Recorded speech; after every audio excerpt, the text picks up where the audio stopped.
transmitir ao vivo do Palácio do Planalto a cerimônia de apresentação do plano de contingência para a pessoa idosa. Acompanhe com a gente.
Gigante pela própria natureza, estrelas forte pálido colosso, e o teu futuro espelha essa grandeza.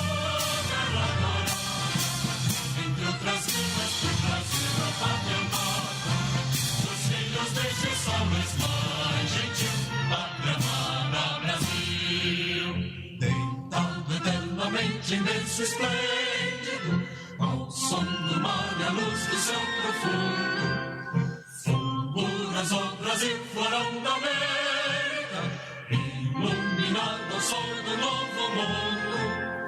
Do que a terra mais árida, os sonhos lindos campos têm mais flores, nossos bosques têm mais vida, nossa vida no teu seio mais amor. Pátria amada, salve, salve, Brasil de amor eterno seja símbolo, lá para o teu centas estrelado, e diga o verde louro desta flor, mas no futuro e glória do passado, os seres da justiça cava forte, verás que o brilho teu não foge à luta. Nem tem ninguém te adora a própria morte, terra dourada, entre outras línguas tem Brasil, a pátria amada, os filhos deste sol mais gentil, pátria amada Brasil.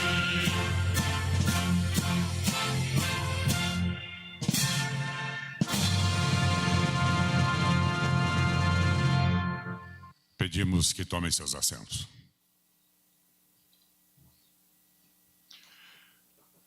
Fará uso da palavra o presidente da Federação Brasileira de Bancos, Isaac Sidney.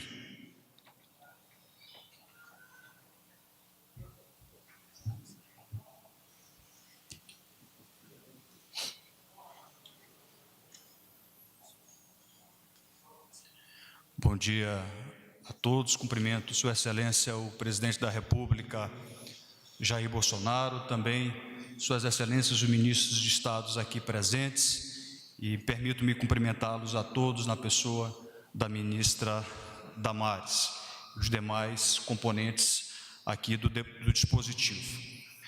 Retomo aqui a Brasília desta feita para que nós participemos de uma solenidade voltada para políticas de prevenção a golpes financeiros contra idosos.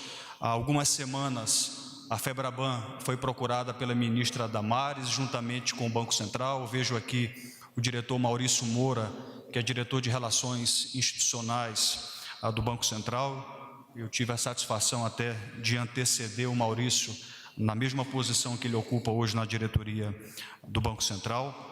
Fomos então procurados pelo Ministério da Mulher, da Família e dos Direitos Humanos, em especial pela Secretaria Nacional de Proteção a Idosos, e externaram à FEBRABAN aquilo que era uma preocupação comum.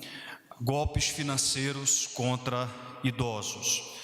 Em levantamento que nós fizemos durante esse período da pandemia, ministra Damares, houve um aumento significativo de golpes financeiros praticados em face de idosos. Aumentou em 60% a 70% os golpes financeiros, portanto, praticados contra essas pessoas de maior idade. O mais lamentável é que esses golpes, eles aumentaram exatamente no momento em que os idosos precisaram ficar em casas, atendendo a uma política de isolamento social e acessando, até para fins de uma maior facilidade, os canais digitais dos bancos, acessando os canais eletrônicos, e os criminosos começaram então a se aproveitar desse momento em que os idosos tinham mais necessidade de acessar os canais digitais. Então eles passaram a intensificar os golpes financeiros, fazendo manipulações e persuasão junto aos idosos para que fornecessem os seus dados bancários, os seus dados confidenciais. Essa questão da fraude bancária, ela é tão séria que os bancos, por ano, gastam 2 bilhões de reais para ressarcir e combater fraudes bancárias. 2 bilhões por ano. Nós investimos cerca de 25 bi para segurança da informação e gastamos 2 bilhões apenas para ressarcimento de fraudes bancárias, para proteger os clientes, e também proteger os funcionários.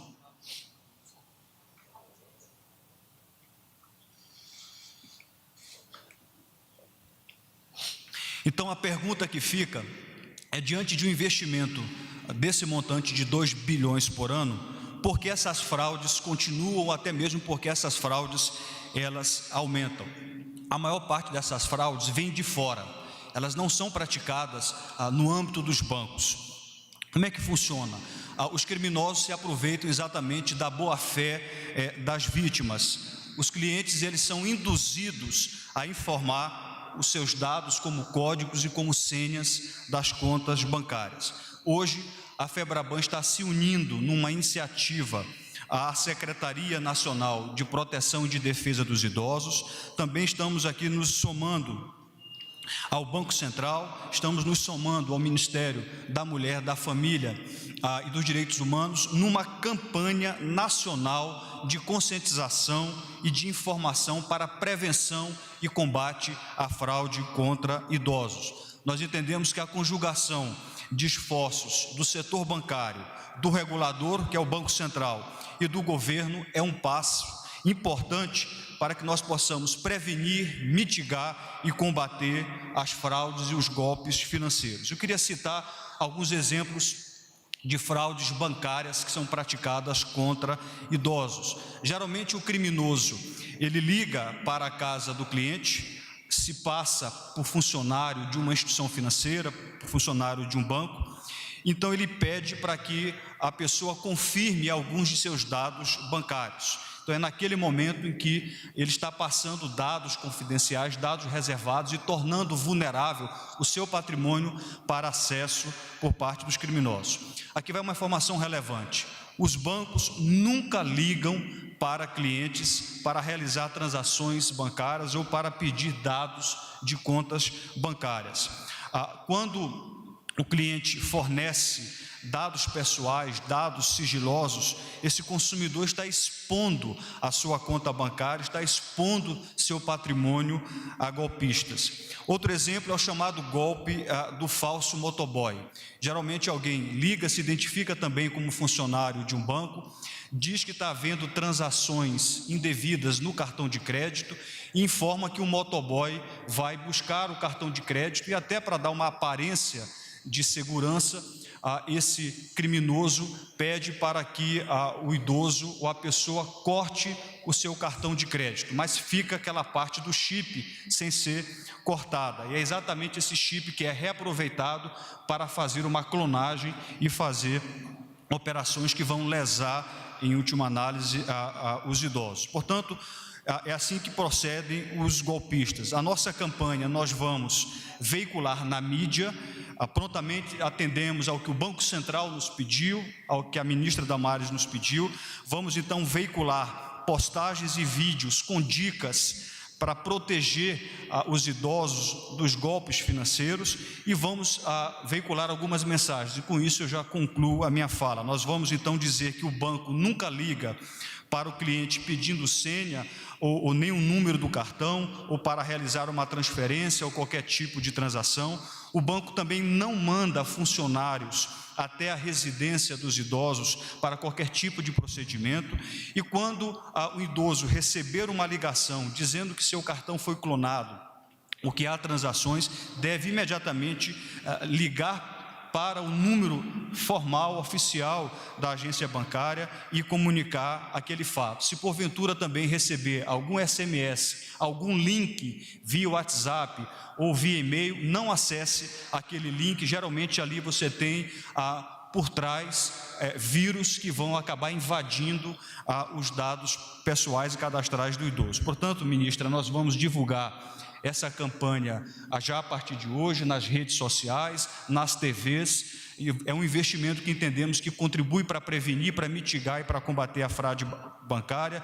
Eu tive a oportunidade até de lhe mandar também por WhatsApp o vídeo que nós vamos veicular, e eu entendo que uma outra medida que pode também ajudar a fazer com que o idoso não entre até numa ciranda financeira. Nós temos percebido que muitos idosos têm migrado do crédito consignado para créditos mais caros e os bancos estão prontos para atender a uma recomendação do Conselho Nacional de Previdência Social para aumentar a margem consignável e evitar que esse idoso acabe acessando linhas de crédito mais caras. Com isso eu quero mais uma vez agradecer a oportunidade e dizer que o setor bancário está à disposição para contribuir com o país. Muito obrigado.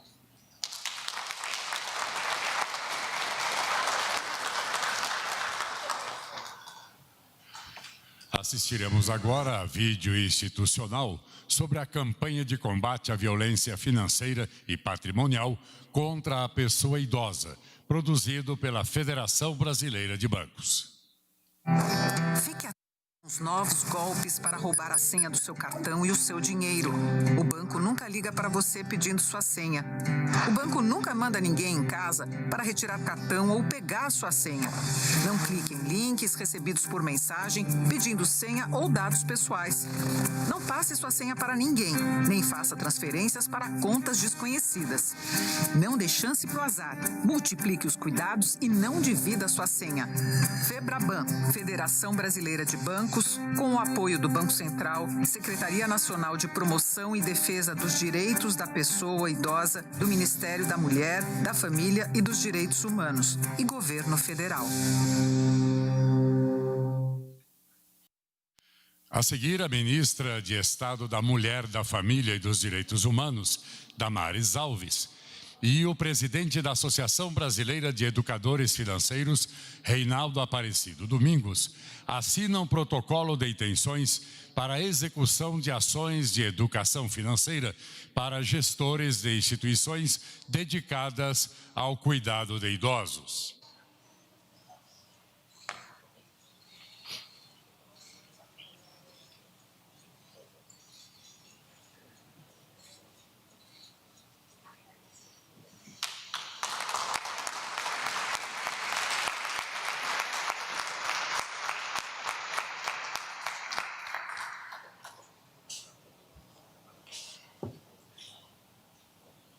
Neste momento, a ministra de Estado da Mulher, da Família e dos Direitos Humanos, Damares Alves, assina a portaria que estabelece critérios para o repasse do auxílio financeiro emergencial às instituições de longa permanência para idosos, em razão do enfrentamento da emergência de saúde pública de importância internacional decorrente do novo coronavírus.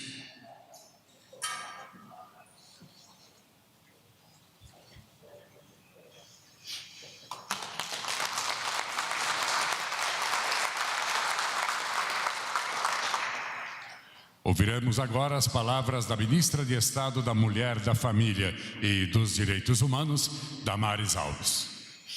Bom dia a todos. Bom dia, presidente. Ministro Braga, meu ministro da Saúde, bom dia. presidente da Caixa Econômica, parceiro de longas datas, presidente da FEBRABAN, meu querido amigo Isaac, secretário nacional da pessoa idosa, que hoje realiza um grande sonho, deputados parlamentares, bom dia, senadores, queridos ministros, todos espetaculares ministros do governo Bolsonaro. Banco Central não está presente, o nosso ministro, mas o doutor Maurício está aqui. Hoje é um dia muito especial para o nosso ministério. É um dia especial para os direitos humanos no Brasil. Porque o que nós estamos fazendo é direitos humanos. Cuidar dos idosos é direitos humanos. Quando este governo veio com a proposta de direitos humanos para todos, era exatamente isso. Cuidar de alguns segmentos que foram esquecidos por anos. E um dos segmentos foi a população idosa.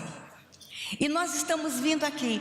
E quando vejo, presidente, essa junção do poder público, dos agentes da área econômica, quando eu vejo essa junção do nosso ministério com os bancos, eu me lembro, presidente Isaac, nas nossas reuniões, eu preciso contar isso para os senhores. Era um telão, e ali no telão, Banco do Brasil, Caixa Econômica, FEBRABAN, Banco Central. Logo no início da pandemia, que a gente sabia que isso ia acontecer com os idosos. O isolamento social, infelizmente, está deixando um saldo absurdo para o Brasil. E os idosos seriam vítimas, nesse momento, da violência patrimonial. E eu me lembro, a gente naquela reunião, uma ministra de Direitos Humanos, falando com todos os agentes do setor econômico, do setor financeiro, e o presidente do Banco Central, FEBRABAN, dizia: o que a senhora quer que a gente faça, ministra? Eu dizia: eu não acredito. Eu vou dizer, exatamente o que a gente pediu foi feito. Todos os filtros e medidas de segurança, desde o início da pandemia, para evitar as fraudes, os bancos tomaram. Assim que eles começaram a perceber o que estava acontecendo, a campanha está sendo lançada hoje, mas são meses de trabalho nos bastidores, com todos os tipos de dispositivos para proteger a conta do idoso, para proteger o idoso no dia a dia. E nesse sentido, eu gostaria de pedir a todos vocês que aplaudissem as agências financeiras do Brasil que se preocuparam com os idosos. Obrigada, meu ministro Roberto, obrigado, FEBRABAN, Caixa Econômica, Banco do Brasil. Obrigado. A violência financeira, a violência patrimonial contra os idosos foi uma das coisas mais tristes que nós vimos neste período de pandemia. E o Ministério saiu na frente. Este Ministério, este governo cuida dos idosos. Nesse período de pandemia, nós priorizamos os idosos. E aqui quero fazer uma referência ao ministro Braga Neto, na condução lá do Comitê de Combate à Covid. Como os idosos ficaram em primeiro lugar o tempo todo. Ao contrário de que aconteceu em outros países, os idosos tiveram o cuidado necessário nessa nação. Nesse período de pandemia, nesse período de Covid, os idosos foram cuidados.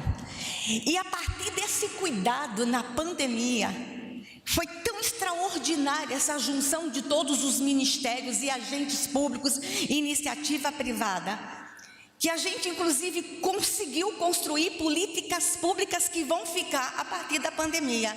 E aqui eu registro a parceria com o ministro Pazuello, o Ministério da Saúde. Os agentes de saúde comunitária, de agentes de saúde da família, mais de 300 mil agentes, que a partir de agora, por conta da pandemia, e a gente viu que essa prática deu muito certo, vão visitar no Brasil, senhores deputados. Vai ser uma prática, vai ser política pública. Os agentes de saúde comunitária vão visitar todas as instituições de longa permanência de idosos. Todas as vezes que estiver na rua, visitando uma família e tiver uma instituição de longa permanência, a equipe de saúde da família agora, ao comando daquele general incrível ali, vai entrar e vai visitar. Porque se tem alguém que precisa da assistência da saúde da família são os idosos que estão nas instituições. Como é que a gente podia imaginar esses agentes não visitarem as instituições? É ali que estão os idosos precisando de assistência. Essa é uma política pública que vai ficar para sempre e que foi construída agora nesse nosso comitê, nessa gestão de vários ministros cuidando de idosos.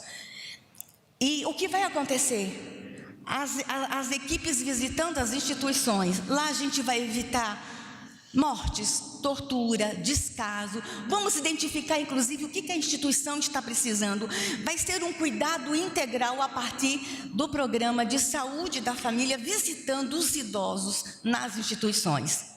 É dessa forma que a gente faz direitos humanos no Brasil. Mas nesse período também a gente veio com outras parcerias, a educação financeira. A gente viu que não adianta só fazermos as campanhas e os bancos terem os dispositivos de segurança. A gente precisa orientar os nossos idosos como administrar o seu dinheirinho. E eu quero agradecer essa parceria, que vai ser uma parceria para sempre. E por conta disso, a nossa Secretaria Nacional do Idoso lança o programa Viver Envelhecimento Ativo e Saudável, que já estamos em várias cidades do Brasil, montando salas, que supostamente é sala de computador para idoso navegar, mas naquela sala tem educação financeira, educação nutricional, bate-papo, conversa, e é naquela sala que a gente olha o bracinho, essa marca nesse bracinho está estranho. O que aconteceu? Tu caiu, vô? O que aconteceu? Vocês não têm ideia o que acontece nessas nossas salas de convivência. E agora vem a educação financeira. Muito obrigada a todos vocês por essa parceria. Mas aí a gente percebeu também nessa pandemia que não eram só as fraudes bancárias. Estava acontecendo um absurdo do absurdo no Brasil. A transferência de bens imóveis dos nossos idosos. Estava acontecendo que no cartório, parentes bonzinhos estavam buscando procuração de amplos poderes. E nessas procurações de amplos poderes, negociação dos imóveis dos idosos, baixa de aplicação, transferência de aplicações com as procurações e as vendas de imóveis em nome de idosos começaram a crescer de uma forma assustadora. E o idoso não aparecia, era uma procuração. Procuramos o Conselho Nacional de Justiça. E aqui eu quero fazer um registro ao nosso ministro Humberto Martins, que era o corregedor. Ele reuniu o Conselho Nacional de Justiça e o CNJ edita uma resolução para mandar um recado a todos os cartórios do Brasil. Cuidado com as procurações. As procurações não vão ser desse jeito. O idoso tem que estar presente. E se o idoso não puder ir no cartório, o cartório vai na casa. E atenção com as escrituras e transferência de imóveis de idosos. Atenção os filhos, parentes, engraçadinhos, cuidadores que estavam com golpe montado para tirar em tempo de pandemia, sob o discurso: fique em casa, você não pode sair, vô. Daqui seus documentos para eu fazer uma procuração. Fique em casa. Com essa desculpa, acabou. O CNJ determinou que isso não vai acontecer. Transferência e roubo de bens, de imóveis, de idosos durante esse período está evitado. É assim que se cuida de idosos no Brasil. É assim que este governo se preocupa, do idoso como um todo. Obrigado, CNJ. Obrigado, ministro Humberto Martins, que queria estar conosco hoje aqui, mas não pôde estar porque a sessão hoje, ele agora é o nosso presidente do Superior Tribunal, não pôde estar conosco, mas eu faço questão de registrar os nossos agradecimentos. Mas e as instituições de longa permanência? Quantas são? Onde elas estão? E aí, nesse período de Covid, descobrimos milhares de instituições que estavam invisíveis. Havia um cadastro de 1.900 instituições no Brasil.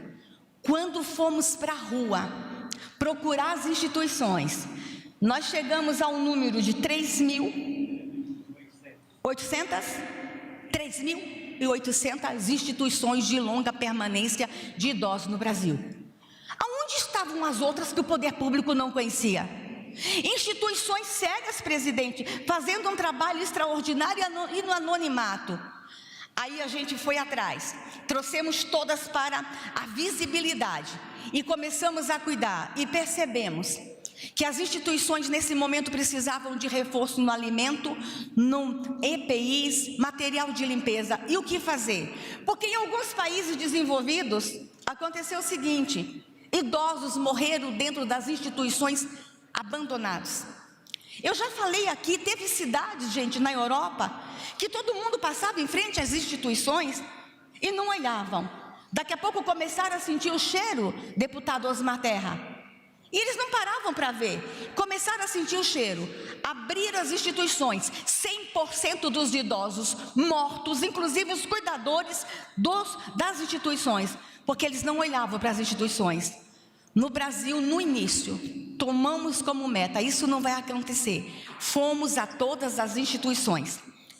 Não tínhamos o dinheiro no primeiro momento, aí veio o Pátria Voluntária, fazendo um grande trabalho voluntário no Brasil, buscando alimentos, cesta básica, e as cestas básicas começaram a chegar nas instituições, material de limpeza. Veio uma grande igreja conosco, a Igreja Assembleia de Deus, levando, a igreja adotou os abrigos em várias cidades do Brasil, cuidando.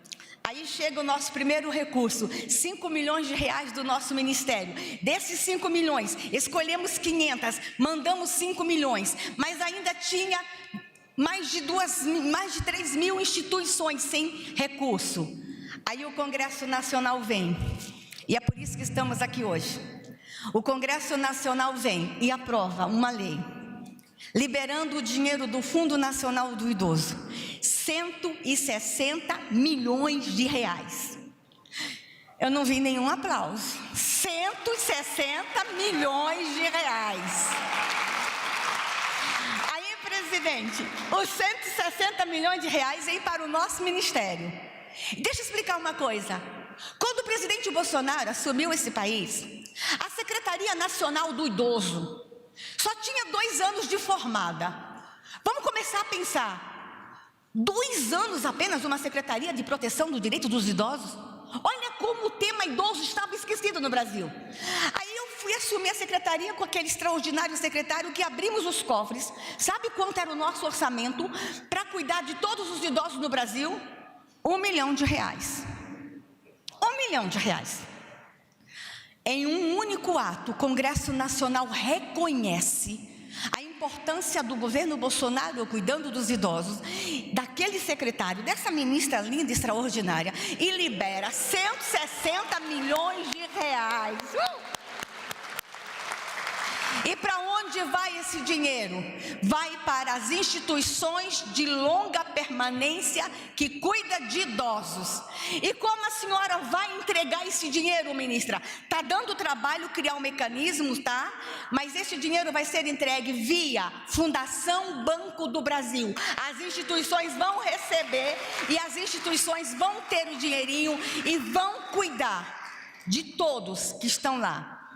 E a prestação de conta vai ser corrupção -1, porque esse é o governo corrupção, não é corrupção 0 não, é corrupção -1. Os idosos serão cuidados. Este é um dia especial para nós. Eu quero agradecer à Comissão do Idoso do Congresso Nacional. Eu quero agradecer todos os parlamentares. E quero mandar um recado a todas as instituições, porque enquanto nós estamos aqui, presidente, deixa eu lhe contar uma coisa.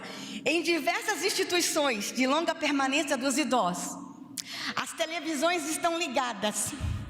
Eles acordaram cedo, tomaram banho, tomaram café, passaram perfume, estão todos sentadinhos na sala, nos assistindo agora. E o recado é para vocês, vovô e vovó. No governo Bolsonaro, vocês não vão ficar para trás. No governo Bolsonaro, vocês são amados, protegidos e cuidados. Encerro as minhas palavras. Se eu viesse aqui tão somente assinar a portaria com a FEBRABAN, com os nossos amigos que vão treinar, fazer essa educação financeira, se eu viesse aqui tão somente assinar essa portaria, já era o suficiente. Mas eu quero dizer mais uma coisa. Nós estamos também hoje mandando um recado para o Brasil. A violência contra idoso, esse ato poderia se resumir apenas nisso. a violência contra o idoso no Brasil vai ser enfrentada com muita coragem. Chega! O nosso Disque 100, o telefone que recebe todas as violações de direitos humanos no Brasil, as denúncias, nos trouxe o ano passado mais de 38 mil denúncias das mais terríveis violências contra idosos no Brasil. Idosos amarrados, idosos sendo chicoteados, idosos na cama sendo queimados com maçarico por seus pais, seus filhos. Mulheres idosas sendo estupradas no Brasil. Mulheres idosas sendo espancadas no rosto por filhas e filhos.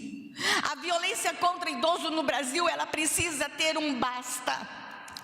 Eu quero uma nação, nós queremos uma nação que quando os idosos passem na rua, os jovens se curvem a eles por sua sabedoria e por sua experiência.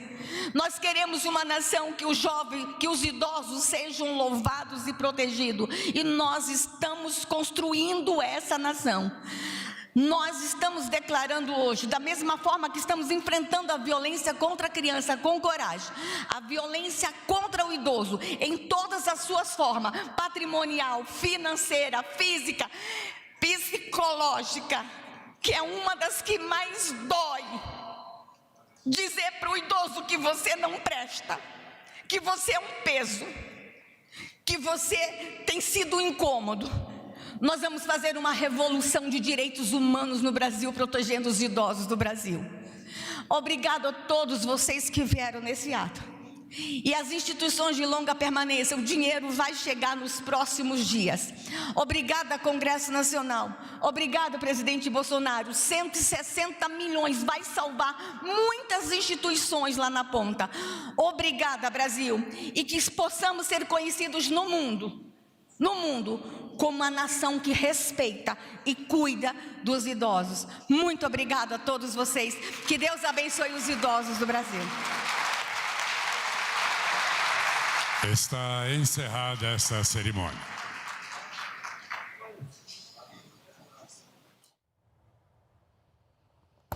Nós acompanhamos ao vivo do Palácio do Planalto cerimônia de apresentação do plano de contingência para a pessoa idosa. Mais informações sobre esse assunto você acompanha ao longo da nossa programação. Continue com a gente.